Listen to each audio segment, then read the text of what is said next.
busy, but we can always share some ditzies.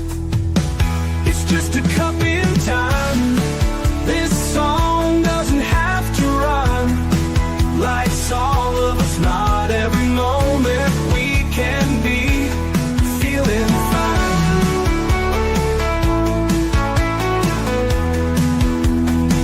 I wanna share a moment, just a second if you will, maybe even a cup of thrill.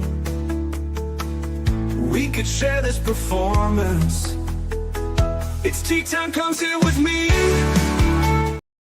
Well, welcome guys. Miss Liz in the house. That's right. And I have a returning guest, and you know how I love those returning guests because the ice is already broken. Tonight I have Joel McKay in the house, and we're going to be talking about his new book. But before we get all that started, we're going to get you guys over to Miss Liz's YouTube, Spotify, TikTok, Instagram, Facebook, LinkedIn, all of those good platforms. You guys know where they are. Just give those a like, follow, subscribe, and let's get these tea times out because they all make a difference for my guests and for myself and for the listening audience as well. And that's what we do, is we connect tea. And tonight's tea is Funny Magic Father and Son. We're going to get into that because that is Joel's tea. So we're going to serve that tea to you guys all tonight. But before all that good stuff, we're going to get disclaimer in and then a little intro, and then we're going to get Joel in here and we're going to spill some tea together.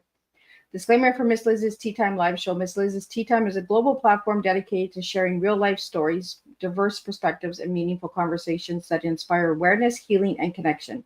I, Miss Liz, is going live using StreamYard. Before leaving a comment during the live broadcast, please grant StreamYard permission to display your name at StreamYard.com. Please be advised that all the content brought forward during any Tea Time show is presented in good faith. However, discussions may include opinions, beliefs, and perspectives that do not necessarily represent the views of Miss Liz or the Tea Time platform. Information shared by guests is based on their own experiences and is perceived to be accurate at the given time of airing. All guests, viewers, and participations are responsible for using their own good judgment when considering any action or decision that may relate to these discussions. Some episodes may include and cover sensitive topics, including but not limited to trauma, abuse, grief, mental health, and other emotionally triggering subjects. Listeners' and viewers' discretion is strongly advised. Tea Time with Miss Liz is an open discussion forum designed to offer insight, inspire awareness, and create connection. It is not a substitute for professional, medical, legal, or therapeutical advice. If you require professional support, please seek assistance from qualified professionals or trusted resources in your area. If you have any questions regarding this disclaimer or the content of the discussion, you are welcome to contact me, aka Miss Liz, directly at my email at bookingmissliz@gmail.com or visit my link tree at Miss Liz's Tea Time. By choosing to participate in, comment on, or view these live shows, you acknowledge and accept this disclaimer. Your participation is entirely voluntary. I, Miss Liz, welcomes you to join the conversation with an open heart, and if at any time you feel this platform is not right for you, I respect your decision and welcome you back whenever you are ready. Tea with Miss Liz, Tea Time with Miss Liz is serving truth and awareness one cup at a time. Well, tonight with Tea Time with Miss Liz, where storytelling meets soul and imagination meets meaning. Today, I'm excited to share this Tea Time with Joel McKay, award-winning author, journalist, and creative voice behind Wolf at the Door and the Dungeoneer and the Treasure of Roan. Joel's stories blend humor, heart, and raw humanity, shining a light on the monsters we meet both within ourselves and in the world around us. His words invite us to laugh, reflect, and rediscover the beauty of being human through the magic of storytelling. So settle in with your favorite cup and join me with this creative and heartfelt conversation with Joel McKay. And let me get him in here and let's spill some tea together. Welcome, Joel. Thanks for having me. Good to see you again. It is nice to see you again. I always love having return guests because then I know I'm doing something right. Well, you kind of get to just dive into, I would think, a little bit differently than, sort of starting from scratch. Absolutely. Well, for the first-time listeners, Joel, we're going to jump back into the old rabbit hole. Who was Joel as a little guy and who's Joel now? Joel's the little guy's the same as Joel now. It's just that Joel now has to pay taxes and go to a job. But people who know me well would say I actually probably haven't changed at all. I would say as a child, I was full of mischief and loved to run around. And I was never a team sports guy, but I loved playing outdoors. I grew up in a neighborhood wasn't always the safest neighborhood, but it was kind of a classic 1980s suburbia where there was kids in every house and everybody met up in the alleyway and then, you know, invented games and ways to play together. And I was big on fantasy then as I am now, and scary stories and toys and all kinds of stuff. And you can see some of that surrounding me now, even in my what I call is my nerd den, which is my home office.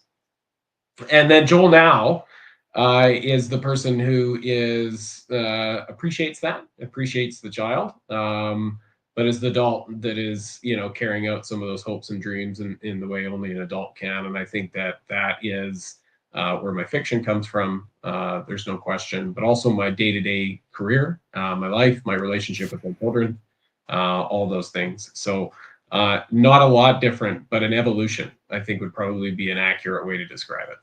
Well, I love it. And it's a different answer than the last time. So anybody that wants to check out Joel's first tea time, you'll see he gave me a completely different answer this time. We're in the nerd den. The last time I think I was in another office, or were you just? Yeah, you were probably in an office. Yeah, last time we did this, but yeah, no, this is a nerd den. So I get to work from here 1 day a week, which is lovely. Sometimes two. And so I'm surrounded by all my books and video games, and as you can see, comic books and scary masks and that kind of thing. And believe it or not, the day job is being a city manager, so that it is not nerdy in any way.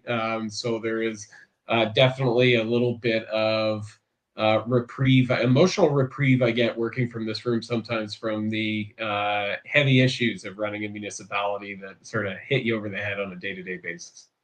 Well, I think, Joel, that just goes to show you, right? During the day, city guy, during the night, nerd guy. Yeah, pretty much. Yeah. And those that work with me and know me know that actually there's not a lot of separation between the two. Joel is Joel, and he brings his nerd sentiments to the running of a city, and I bring my running the city sentiments to writing books too. So yeah, you can't kind of separate the two really.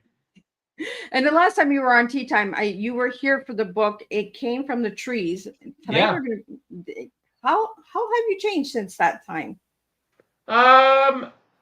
You know, I think this latest book is really sort of and I think it's probably why the answer to the first question is different. So it came from the trees and other violent aberrations, as well as Wolf at the Door or horror. And for the last half a decade, that's what I've been moonlighting and selling professionally as horror, which I love. Don't get me wrong. This isn't a qualifier or anything. But it sets the context. So, you know, and those are often monster stories, and they're one-off stories. They're not often serialized or at all.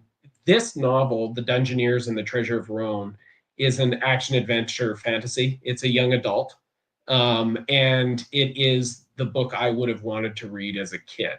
So I think coming at you to answer that question and to answer the question again, or help maybe understand why the answer is different to that first question, is that I finally delivered on what I wanted to do as a kid, which was write a sword and sorcery fantasy novel that I would have wanted to read. And so I see that sort of, you know, coming together with my child self in this latest book. But don't get me wrong, there's still monsters in there. There's still the typical dose of Joel humor that is in there. But it is a very different beast, if you will, than some of my previous work.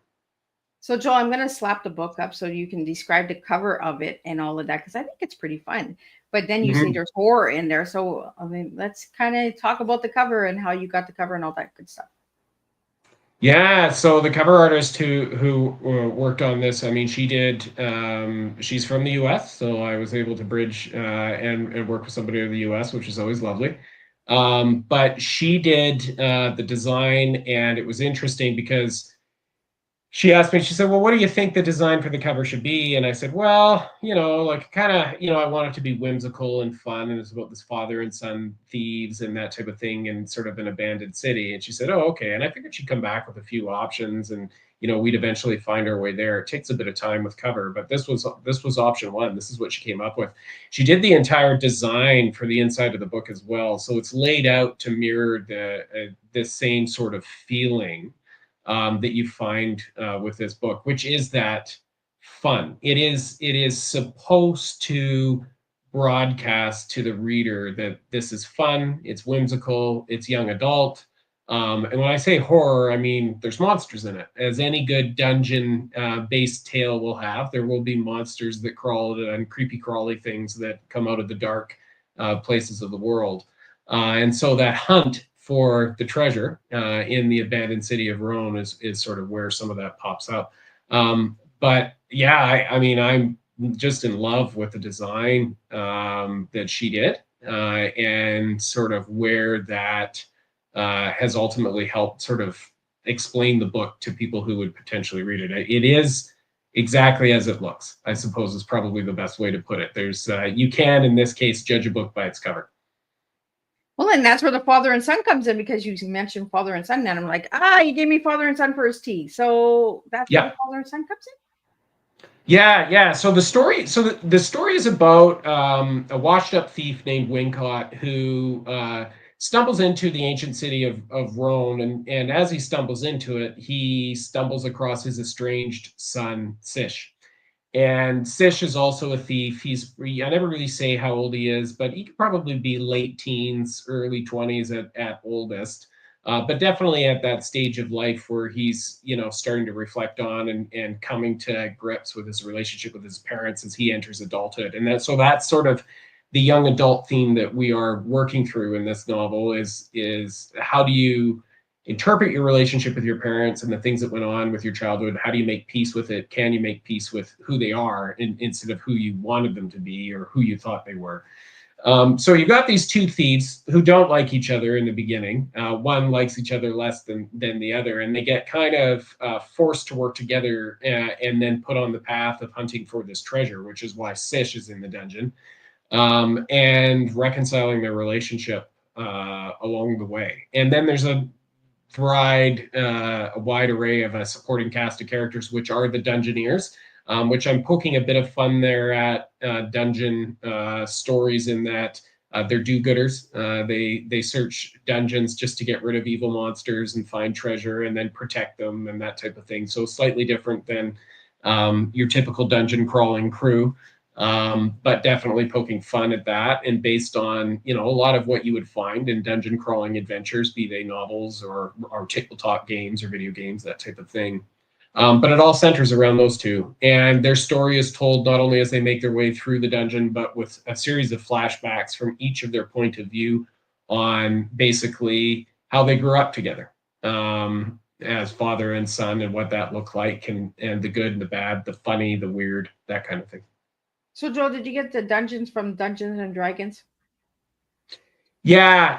I mean, it is definitely, this book is poking fun at sort of Dungeons and Dragons, dungeon adventures, that type of thing. I think the best way to describe it is, and actually it was the designer who came up with it was Dungeons and Dysfunction instead of Dungeons and Dragons. That's actually what we're reading here. So you have the dysfunction between the characters and the relationship, but also like everything that can go wrong typically kind of goes wrong in this book as they're making their way through the dungeon, which is this underground ancient city.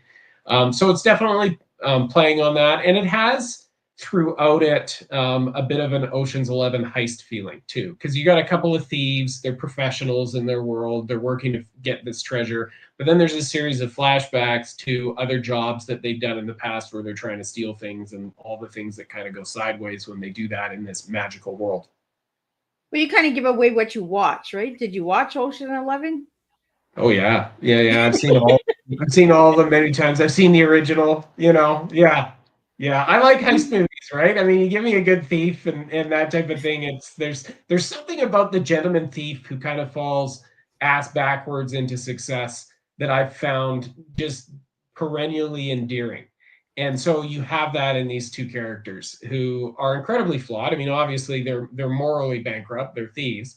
But they're also in a fantasy world where, there's morals are sort of few and far between, seldom. There might be different reinterpretations, but they have their own code. They have their own way they view the world and what's, how they separate right from wrong and survive things, right? And so I like that humor. You find that humor in the Ocean's movies, the original as well as the follow-ups. And I think in this day and age, I write humor naturally. But I think in this day and age, if you can have a fun adventure with a lot of humor laced in, that it kind of stands out. It's not the everyday crime thriller that you will come across on the bookshelf. Well, you got the horror and the comedy and all of that stuff in there, right? You can twist Yeah. it. The twisted Yeah. mind. I remember that about the other book, right? You put that twist in there. Yeah, pretty well. Yeah, just when you think that things are going one way or it's this genre, then I'll twist it and turn it back on itself. So, it is fair to describe this book as classic high fantasy sword and sorcery. But then suddenly it'll turn back on itself and it'll be a comedy heist. And then suddenly it'll turn back on itself and it's emotionally heavy, or it'll turn back on itself and it's like, well, that's actually quite scary. That's something that, we'd like to avoid. So it definitely pokes around those edges. At its heart, though, it is very much what I like to write, and I think you and I talked about this before, which is pulp fiction. That type of paperback book that you would have found in the 70s and 80s. I'm still pumping those out. I have no desire to stop. So I think that'll be a constant theme in my writing career. You said pulp fiction, and all I could see is John Travolta doing this. Yeah. I meant the traditional pulp fiction from way, way, way back then. Not quite the movie. Yeah. Yeah, my head just went whoop. Yeah, no, fair. I mean, you raise a good point, because most people would think when I say Pulp Fiction, most people would think the movie, right? Because that, of course, would be the more sort of well-known use of that term. But of course, I'm a literary nerd, so and a former journalist, so I go back to like pulpy newsprint comic books, really cheap dime stories that were printed in magazines and newspapers on that type of paperback in the 20s, 30s, 40s, 50s, all the way through to the 80s, right? So that's what I'm talking about, is that type of thing. And if you're a reader or an audience member who's like, what the heck is he talking about? Like, just go back and read. Just do the dance. Go on. Yeah, do the dance. Maybe read some old time writers. You probably read them. You didn't even know you were reading Pulp Fiction. So there you go. Right? We're giving our ages away here. Yeah. Well, I find, with each passing year, it's starting to catch up to me now. Well, the body starts to tell its age too, right? Yeah, I noticed that. Yeah, definitely. Well, we had some questions that came in, Joe, for you, so I want to get those out to you tonight. The first one that came in is 2 thieves, 1 treasure, 0 trust. What first sparked the idea for the Dungeoneer and the Treasure of Roan? And what emotional chord sits beneath all of the chaos and comedy? Yeah, so a good question. It's a 2-parter. So the first part is, what was the first spark? So a number of years ago, I was on a little writing getaway in the Robson Valley, which I try to do a couple times a year. It's a remote but beautiful place right next to the Rocky Mountains, a couple hours from here. And I was down there writing, and I got an idea of just an image in my head of a character running up the side of a snowy mountain and disappearing into it and looking over his shoulder before he went into it. And it just stuck in my head clear as day. And he was, who is this person? What are they running from? What are they disappearing to? Why are they looking over their shoulder? And so it kind of came to me. I'm like, oh, it's a thief. They're after something. And so the book itself is actually, and this is partially what made the world building easier, is that the geography is modeled on the Robson Valley. So it's British Columbia. When in British Columbia, or how in British Columbia, I suppose is an adequate question a different answer to a different question entirely. So I won't go there quite yet. But so the spark came from that, and then I knew I wanted to chase this thief through the dungeon and figure out what they were after. But then they ran into this other individual, and I didn't know right off the bat that this other individual who became Sish was their kid. I didn't know that. And so I struggled for a little while writing this book. And it was like the first 3 or 4 chapters I had written, I thought they were really good. They were smart. They were funny. And then I put it down for a while because I was hitting a wall. And then I kind of went back to it and I was like, yeah, that's their relationship. And they actually need to go in the other direction in the dungeon, quite literally. They were going to go in one direction, and then I turned them around and they go across a lake, and then that leads them into an entirely different. And that unlocked the rest of the book. So that was the idea. It took a while to get there. I had to work through it. I suppose the emotional connection with it is that I find the relationship between fathers and sons as a son. And I have a father and I have a stepdad, and I was fortunate to have really good relationships with both of them, but not always. And I struggled with my relationship with my father through my teenage years and my 20s to reconcile that. And, you know, so I know that. I know what that feels like. I know how difficult that can be. And I know that it is pretty well universal. No matter what version of it you have, you're always trying to reconcile your relationship with your parents. And it's not until you become an adult that you actually really think about it. You go through your teens and maybe you like them, maybe you don't, but they're just kind of other people and you're frustrated by them. But when you become an adult, that's one of the first things that I think you start reflecting on is as you gain experience and wisdom is, you know, these people really pissed me off, or these people didn't look after me, or whatever that is. And it takes a long time, and some people never get there to reconcile that relationship with your parents and make peace with it, right? No matter what it is, good, bad, ugly, whatever it is, it takes a number of years. Well, I've taken that process and I've condensed it into one dungeon adventure where that reconciliation process for both of them it happens over a span of days through the shared experience and life altering circumstances and all that other kind of thing. So I took that inspiration to answer the question, an idea from a writing adventure, and that adventure is based on geography, which made my life easier, and I wanted to write that action adventure. And then I said, you know, this is something, because I had reached the age when I started working on this, which was in my mid to late 30s, where I had come through the other side of that and reconciled my relationship with my parents. Whereas that's something at least I know enough about that I can add some depth to the characters and explore that and unpack that.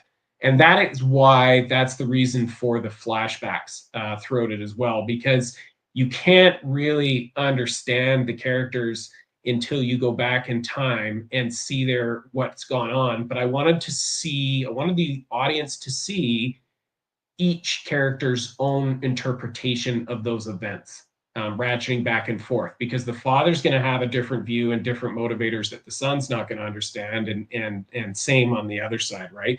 And that's what creates your tension, is they're both trying to do the right thing for themselves based on what they knew at the time, and it ended up in the relationship that fell apart, and now they have a chance, if they seize it, to see if they can repair that. I think it's pretty cool that you put the father and son in a dungeon. Yeah. Well, it's fun, right? I mean, you know what? There's only one way, in my experience. Well, there's multiple ways, but the most effective way to solve a problem, interpersonal problems between two individuals. It doesn't have to be a familial relationship. It could be coworkers. It could be teammates. Whatever it is, people who are opposite ends of the negotiating table. You isolate them. You stick them in circumstances where they have to rely on one another for a period of time. In order to get through it. And one of two things is going to happen. Either there's going to be a homicide, or they're going to come out best friends. And I think that is universal in life. And so I am playing into that a little bit, which is, well, how do you speed up the reconciliation of a father-son relationship? Put them in a dungeon, right? So there's nobody else there, right? Who are you going to talk to? Yeah. And the novel pokes fun at that. And I'm not giving anything away, but from the first chapter, the first discussion between the two of them is why one didn't kill the other when he had the chance. And so I'm setting the stage for that right away. And there's lots of opportunities for them to kill one another as they go along. But they become, I hope, as you read it, it becomes less and less likely that they're obviously going to act on that, because they're starting to work through that relationship and view it in a different way. Well, I think this is an awesome book for Christmas. Like, get your book for father and son, right? Poke at your dad, poke at your son. Yeah, absolutely. And it has treasure, lots of treasure. So Christmas is, you know, presents. There's your treasure. Presents. Yeah, You get it all in one. Yeah, there it is. Joel, one thing I noticed about all your books, you base them on British Columbia and the environment in that. Why is that? It's my own attachment to place, which is something that I'm currently unpacking and exploring as part of my master's, which I'm doing here in literature, which is really looking at place and placelessness and how they impact literature and how you can use those concepts to write effective literature. I think at the end of the day, I'm just a passionate British Columbian. I'm a passionate Canadian, but Canada is a big, big country. And for your listeners who are Canadian, they will understand this. For your listeners who are American, I think the corollary is like a Texan is not a New Yorker is not a Californian, a Nebraskan is not somebody from Wyoming, and nor is somebody from Oklahoma exactly like a Kansan, right? Like everybody's a little bit different. Canada's the same way. It's gargantuan. It's sparsely populated, and I was fortunate to be born and raised in its westernmost province, which is probably the most unusual of the provinces in the sense that it had its own identity as a colony well established before it ever joined the country. And it has the most complex geography and ecosystems. Like it's all mountains. If you look at the rest of Canada, there's mountains are few and far between. She's pretty flat all the way to Toronto at the very least. But here in British Columbia, it's mountains and river valleys and glaciers and wild animals. I call it the Balkans of Canada because it's of its geography. But you see that play out in its politics, its culture too. I mean, in Canada, I think there's about 500 Indigenous nations, and in British Columbia is home to 200 of them. So the complexity of British Columbia's, I would say, cultural, anthropological, human history is off the charts. It's still present. And then layer on top of that settlement and the complexity of that, and then where we built our cities and how, like, you get into BC and it's like, well, I'm from northern BC. And it's like, well, what does that mean? What part of northern BC are you from? Because Prince George is different than Fort St. John or Fort Nelson or Terrace or Rupert or all these other places, right? And well, if you're from Vancouver Island, people have a different view of you than if you're from the Lower Mainland. And if you're in the Lower Mainland, are you from Vancouver properly? Or are you from Burnaby or, wherever, Surrey or, God forbid, the Abbotsford? So I've been fortunate. I'm a third generation British Columbian. My great grandparents settled here right around the First World War in the Robson Valley.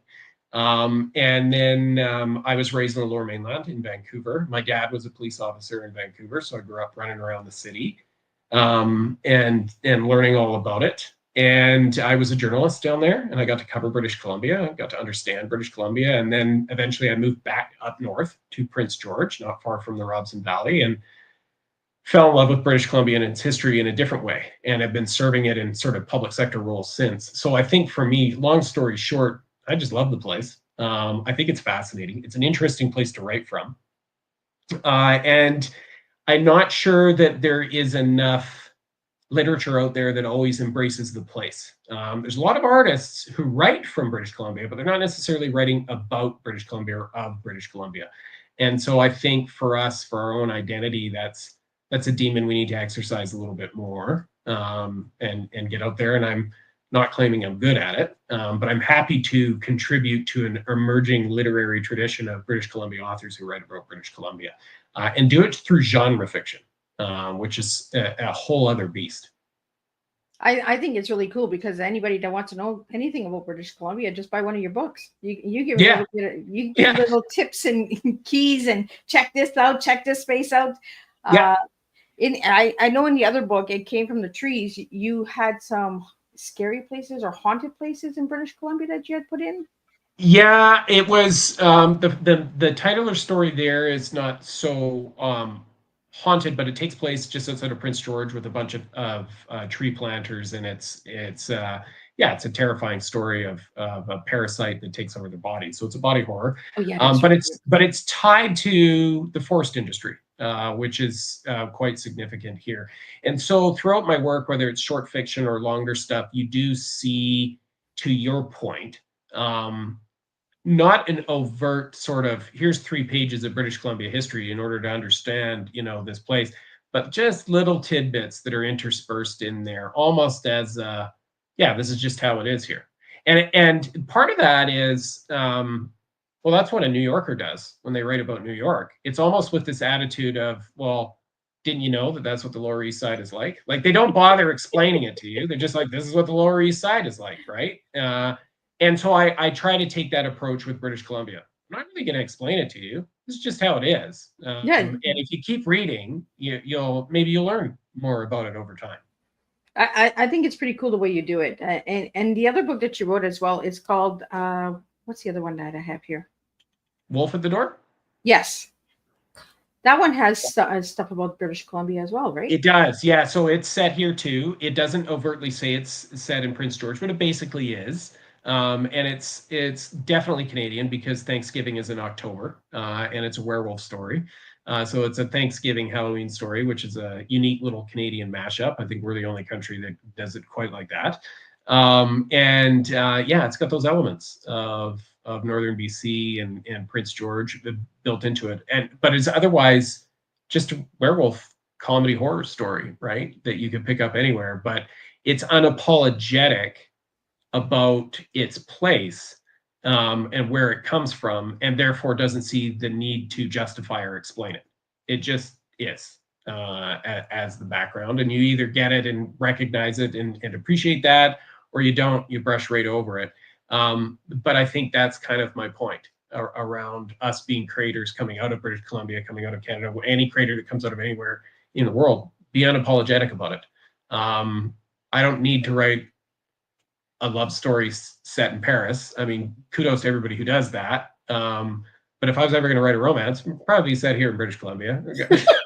Right? And I'd be unapologetic about it. You're getting from British Columbia.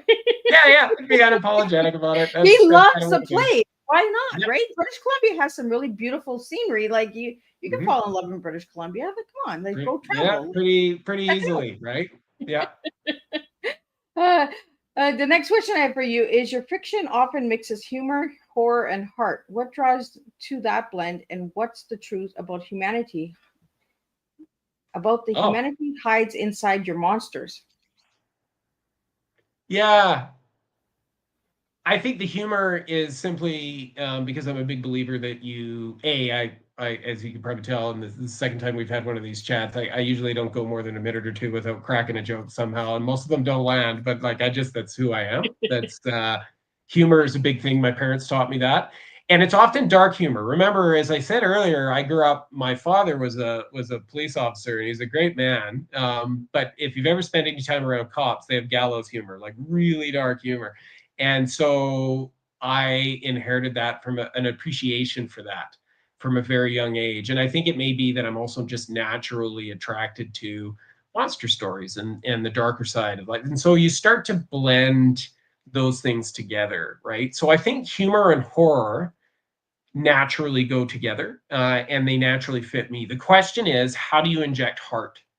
How do you inject that piece in there? And I think that is actually probably the key ingredient, now that you asked, that makes it work, because it's not really funny if you don't relate to the characters. And it's not really scary if you don't have empathy for the characters. So you have to build heart as the writer in there. You have to, in your characters, the reader can see shades of themselves or shades of people that they know, circumstances that they've been into, even if these circumstances are fantastical and ludicrous. And then the relationship between the characters themselves. They have to bounce off of one another in a way that feels natural, the way that we do. And so I think the heart is where I've tried to get better as a writer, to craft that in there, to really make the humor and the horror punch. The humor and the horror, I think, comes pretty naturally to me. I don't have to work that hard at coming up with the ideas for that.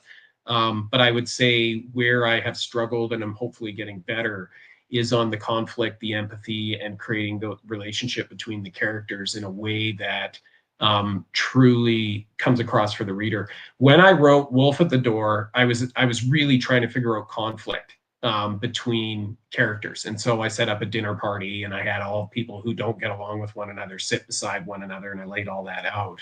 Just like a family Thanksgiving. Exactly right. Because I was like, well, how do I make this blow up? Well, I know what I'll do. I know who all these characters are roughly as the writer. I'll just sit them down next to the person who the natural course of conversation during a holiday dinner with a little bit of wine, it's going to blow up. But then it's going to happen, 6 times around the table, and then that's a disaster. And so that's what I was working on with Wolf at the Door, was how to create conflict between characters out of really mundane stuff. And then of course entered the werewolf, and now you've got characters who've gone through a disastrous dinner party and have these past relationships themselves blown up. Now you put them in a survival situation. And it actually just kind of, the rest of the book wrote itself. And I hate to say that, but I think you know what I mean. Yeah. It actually, like, at that point in time, like, you just follow them and then it's easy. And that was the trouble with the Dungeoneers, was that until I understood the relationship between Wincott and Sish and a bit of the history there, I couldn't go any further with the book. It didn't really have anywhere to go. I knew the setting, I knew the world, I knew the treasure, I knew a bunch of the background, I knew who some of the supporting cast were going to be, but I didn't understand or know and hadn't figured out quite yet what the fundamental heart of the novel was. And the heart of the novel, and it's why I don't spend as much time on fleshing out some of the surrounding cast, and I'll come back to that, is I really wanted the reader to have, you've only got 300 pages. It's not a lot of space to get a really deep understanding of these two characters and this father-son relationship as a backbone entranceway to this world, which is intended to be a serialized number of novels, and future novels will explore the other characters. So that's kind of, so they can fall under the Dungeoneers brand, but it may not be from Wincott and Sish's point of view. It may be from some of the other characters, and that's very intentional on my part.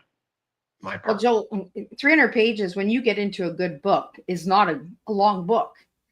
No, that's true. It's long for the writer, though. It's long for the writer. Right? Like the first 50,000 words, you know, when you've got a good idea, like, what the heck? That comes pretty easily. But that second 50,000, when you're trying to round this thing out, oh man, like it's like, yeah, that's a bit of a slog. Well, it's like the Thanksgiving dinner, right? Yeah. Who do you take out? Like, who gets eliminated? Like, who, you know, because you probably build a cast and then you're like, oh, maybe not this story. So you take that person out, put that person in. Yes. So on that note, I had that very thought when I was writing Wolf of the Doors. Who am I going to kill? Who's going to survive? One thing that I knew I didn't want to do was I didn't want to have a final girl. Because I didn't want to kill that many. I wanted to kill a lot of them. but I didn't he was in a state when he wrote that book.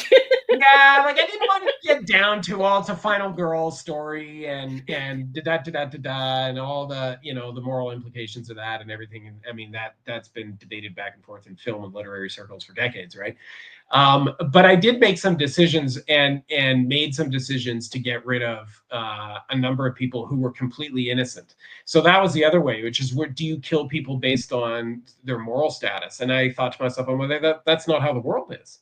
So, you know, like, I'm not just going to punish the, you know, the teenager who's having, you know, unprotected sex or drinking or whatever it is that you'd see in the old slasher novels. No, I'm going to take out somebody who's completely innocent. They're a bystander, happened to be in the wrong part of the house at the wrong time. I'm going to do it over and over and over again, because life is like that. It's kind of chaotic. It's just random as to how this plays out. I think that, whether I pulled that off or not, but that was the intent behind the horror, is that it actually, you can't see it coming. You can't predict who's going to go next based on how important they are to the plot. And then the other piece was, there were some characters who I wanted to leave behind in the event that I wanted to return to these characters in the future, which I intend to do. And I've sketched out the sequel for Wolf at the Door. And as soon as I'm done my master's and have my thesis off my plate, I'll probably get to it. But that was the other thing too, is I think when I find a space that I like writing in, I kind of create these insurance policies for myself, which is, well, maybe I want to go back to a couple of these people later and actually, you know, write another story.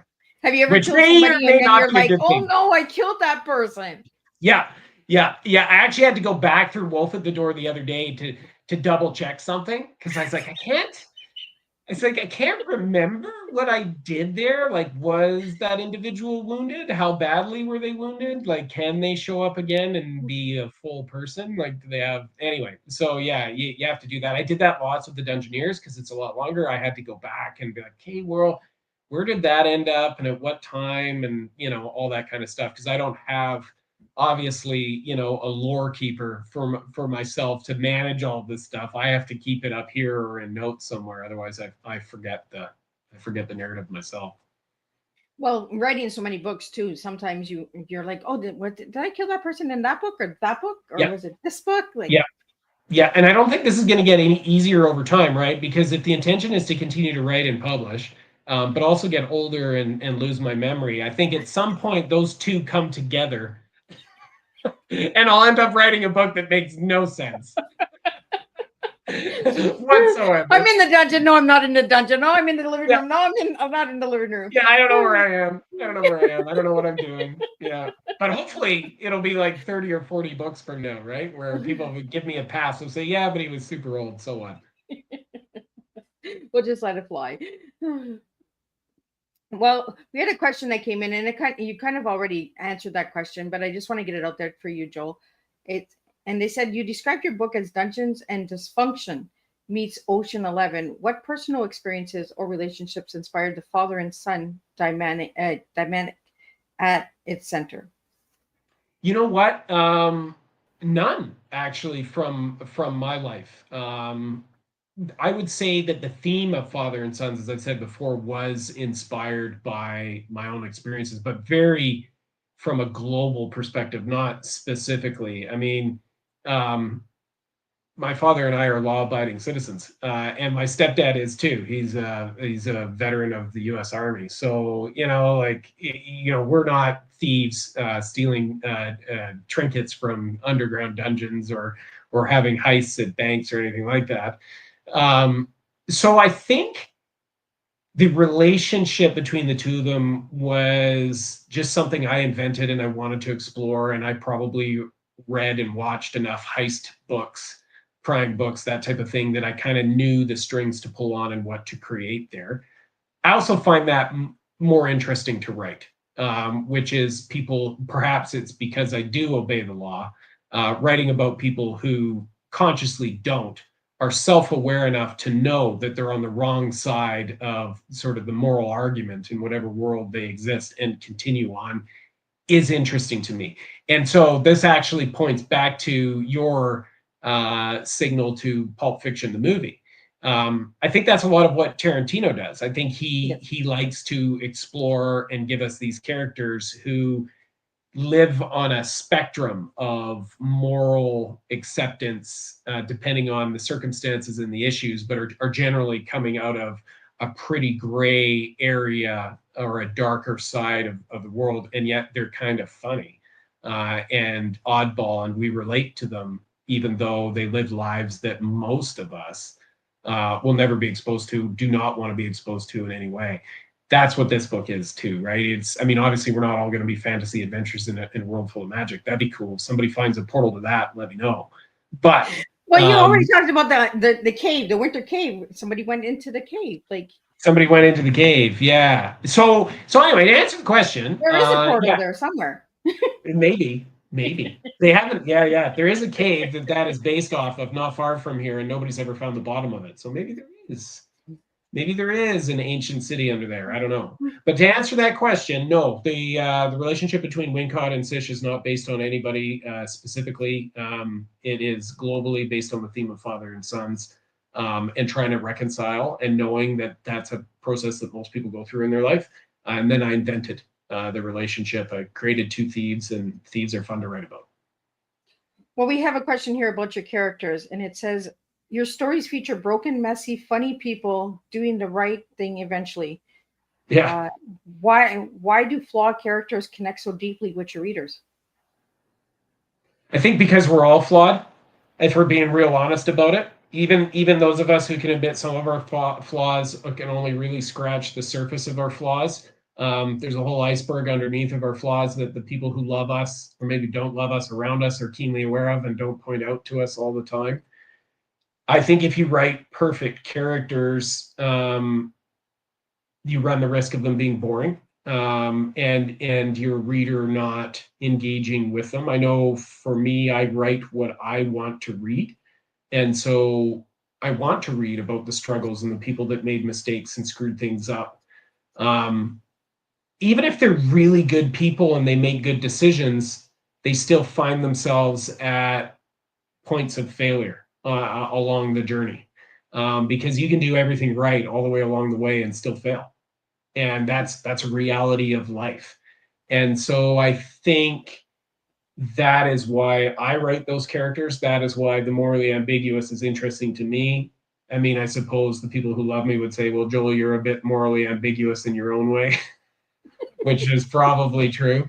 But I find it far more interesting, far richer. You can go in different places. And then there's a redemption arc. There's a natural redemption arc that happens in there, right? Where somebody can mistake, failure, and then push through, persevere, and say, no, I got to do the right thing here.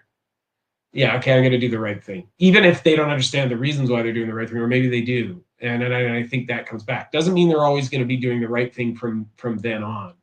And I think part of that comes from some of the superhero characters that I most attach myself to as a reader would be morally ambiguous characters like Wolverine or Batman or Conan the Barbarian, who had their adventures, had their own identities, did their own things, stood up for something, but also there was some darkness in all of them. There was some ambiguity around what their true motivations were at any given point. I'm the guy who never found Superman comics particularly interesting, because Superman is just a perfect alien who came here, is always trying to do the right thing and can't figure out why our planet is so flawed.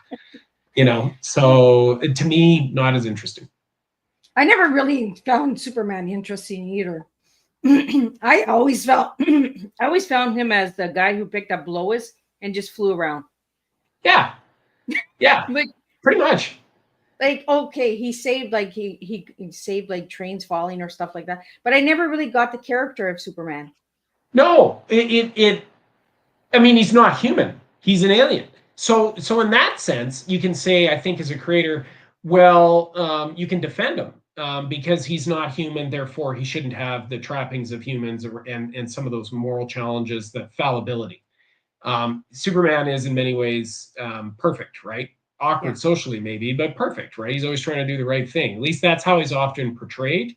And so, again, I'm not sure how that sort of exists or lives within Earth and storytelling around Earth, right? Because I mean, Earth is it's the savage garden, it's the jungle, like everything's a little bit morally ambiguous down here, right? And we are too as a species. And I think coming at that, at whether you write contemporary fiction, literature, genre fiction, whatever it is, you create movies, you create television shows, write poetry, whatever it is, coming at the complexity of that, I think, is what we're all trying to do as artists and show and explore a little bit, because that is our experience.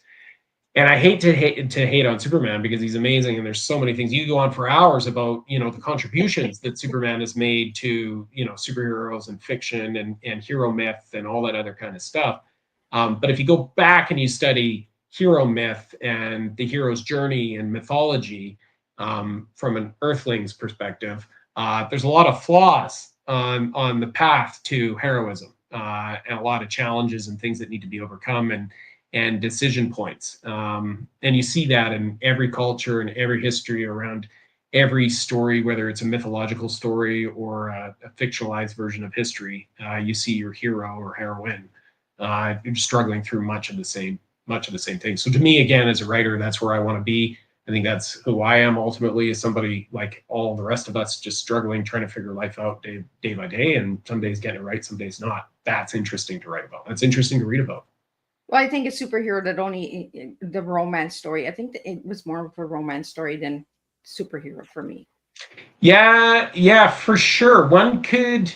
You could, I suppose, get rid of the entirety of the superhero aspect, the crime fighter, the safety of the Superman, and you could just have his entire story be about trying to figure out how to fall in love with Lois and be a real man, not be an alien. Like, open up, not be the strong person. Like, how do you actually be an effective partner to someone like Lois when you're Superman? And does Superman have the capability, the emotional depth to do that? So you bring that up, Liz, that's a fascinating angle by which to come at Superman. Now, if somebody went and did that, they would be blasted left, right, and center of, You think so? You're emotionalizing, you're feminizing Superman, da da da da da, blah blah blah blah blah. But I actually think, now that you raise it and we said it, that might be the only way to make that story interesting. Is that relationship, because it sure as shit isn't his relationship with Lex Luthor, right? That's not right that interesting. So there you go. Yeah. See, I didn't even know I was going to talk about Superman tonight. Me neither. For all the Superman lovers out there, we're not bashing him. We're just saying you could twist it a little bit. We need a little bit of twist.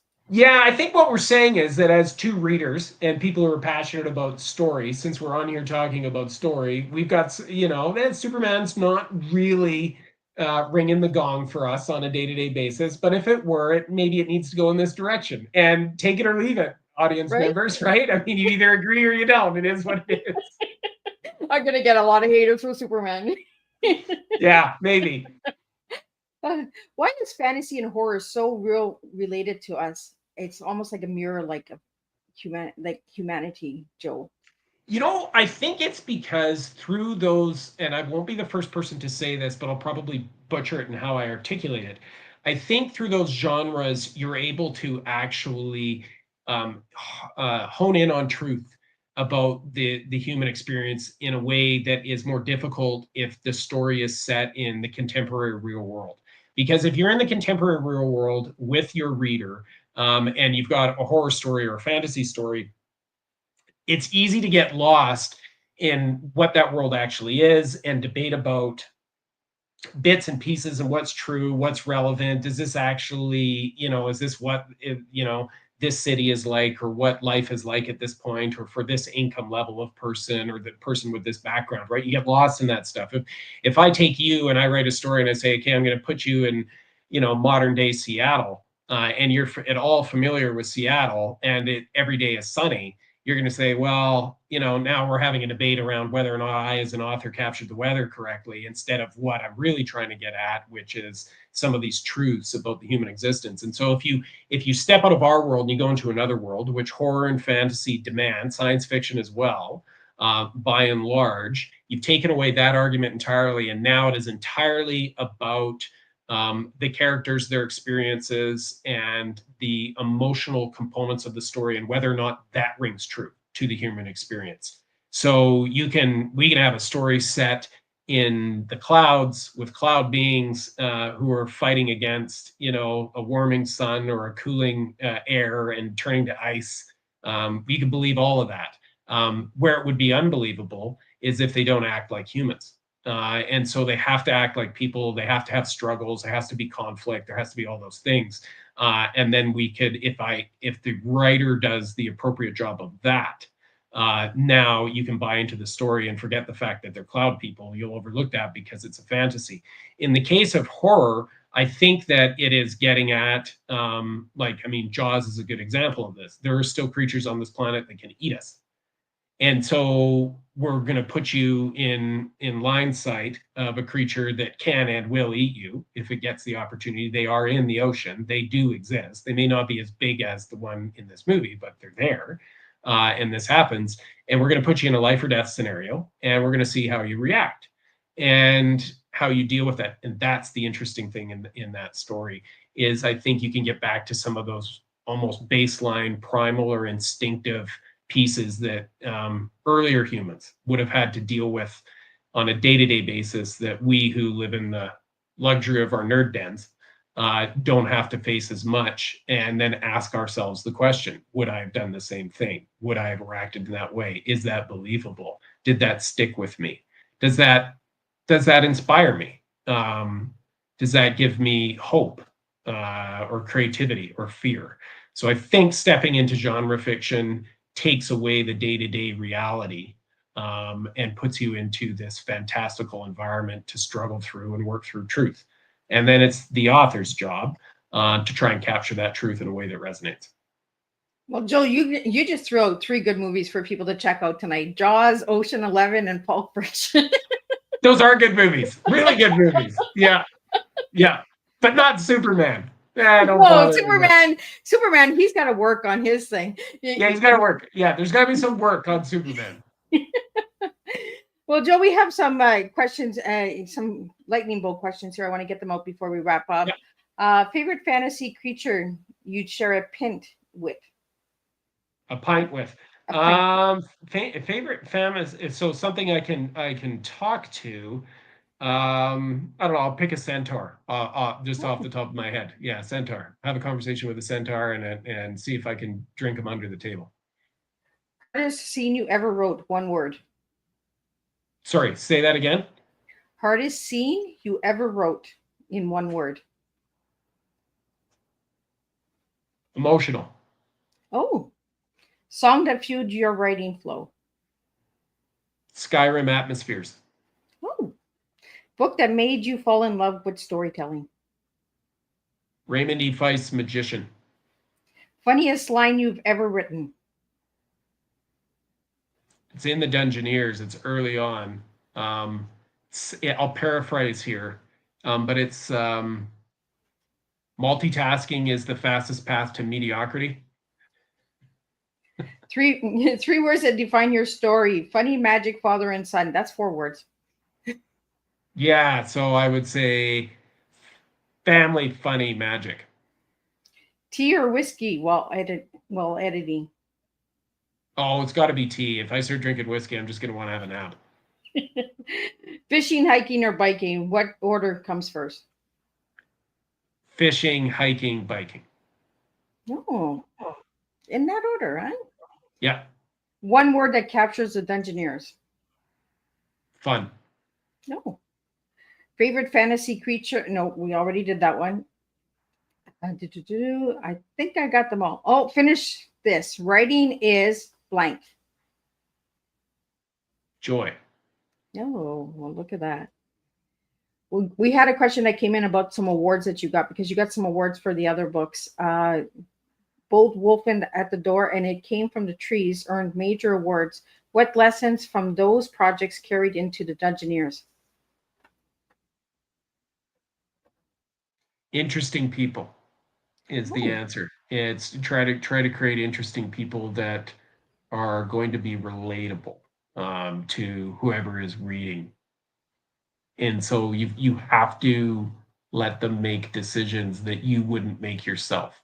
This is one of the great challenges in writing, is that especially in writing horror, when you throw a series of characters together and they're, being stalked by something, or something is starting to figure out, it is really easy as the author to figure out and say, well, why don't they just realize that it's a ghost or a witch? All the signs are there, it's obvious. And then go see, the magical person that's going to give them the solution to this, and bing, bang, boom, we've solved their problem. How come they never see that it is, what it is until late in the show? It's too late.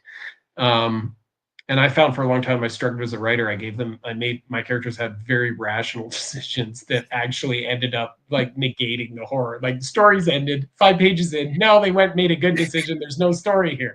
So I still got 295 pages to go. Yeah. I had to make them bad decisions, right? Or things they didn't notice. Or I had to find clever ways for them to not notice it or not do anything about it, but for that to be acceptable by the reader. Be like, yeah, okay, yeah, I get it. Yeah, they didn't quite see that yet, right? Because if you start doing things where it's so obvious that, then a reasonable character suddenly doesn't feel real if they're not reacting to that thing. And so that was the struggle that I had to work through, and I still do. And so learning from those first 2 books was an exercise in that, and it helped me in the Dungeoneers, where you're seeing the natural progression of the characters making decisions based on the circumstances that they're in as they comb through the dungeon. And where can people find your books, Joel? Amazon or my website. So Amazon, you can search up my name, or my website, joelmckay.ca, and you can sign up for my newsletter, and then you'll get the latest coming from me, and where to buy my books, and so on and so forth. Awesome. Well, thank you so much for tonight's tea time. Joel, I really enjoyed our time together, like always. So did I. We're going to do a closing summary up here, and then we're going to wrap it up, and we're going to close this tea time, and we'll be back on Thursday for 2 more, and then on Friday. It is a full week for Miss Liz. What an extraordinary tea time this has been with Joel McKay. Through his lens, we've been reminded that stories are more than entertainment. their survival, connection, and legacy all woven into words. He's shown us that even the monsters we fear can become teachers if we're willing to listen closely enough. So as this tea time closes, I invite you to honor your own story, every chapter, every scar, every laugh in between, because within it lies the courage to begin again. Thank you, Joel, for reminding us that imagination heals and that even in the fiction, we often find our deepest truths. And I'll see everybody on Thursday with 2 new tea times.